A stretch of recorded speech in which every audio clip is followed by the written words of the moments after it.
the Tag Amiibo app has this new feature called ID Composer.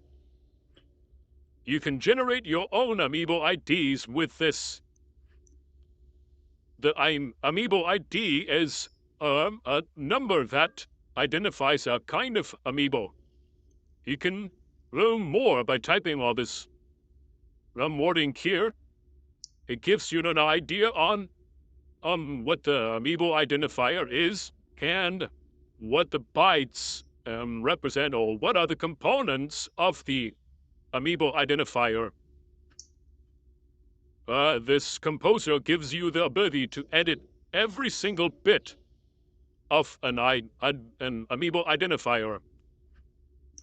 Of course, I can start changing the fields manually, but the easiest way will be starting from an existing Amiibo. For example, I know that there will be 2 new Xenoblade Amiibos coming out in January.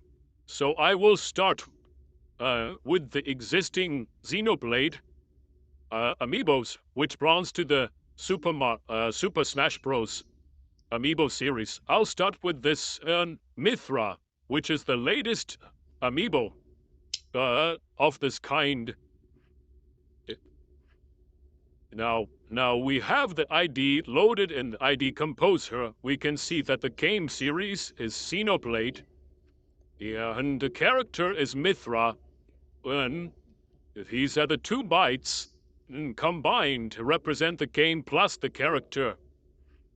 So I can go and look at what are the possibilities. So these are the possible characters.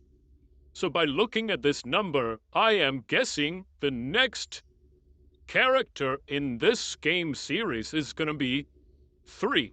So we have 1 is Shulk, the 0 is Shulk, 1 is Pyra, and 2 is Mythra. So I'm guessing the next 2 Amiibo characters will have the ID 3 and 4. So I come back, and I'm changing this character ID by either flipping the bit here, or I can tap on this little triangle here and it increase the number to decrease the number. So I have changed the character to 3. And I know that the game Amiibo series is Super Smash Bros. I wouldn't know the model number because this is kind of unique for every Amiibo. So I am going to change it back to 0, all zeros.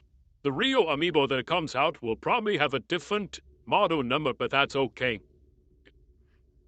I don't think there is any character variant where the form factor is definitely going to be a figure. So now I think we are ready. This is likely going to be similar to the ID of the new Amiibo. So I'm going to load it up here by tapping on this. Now it is ready to write. So you can write it to a tag or write it to Flashable, one of the device simulator. And you can try it in the games.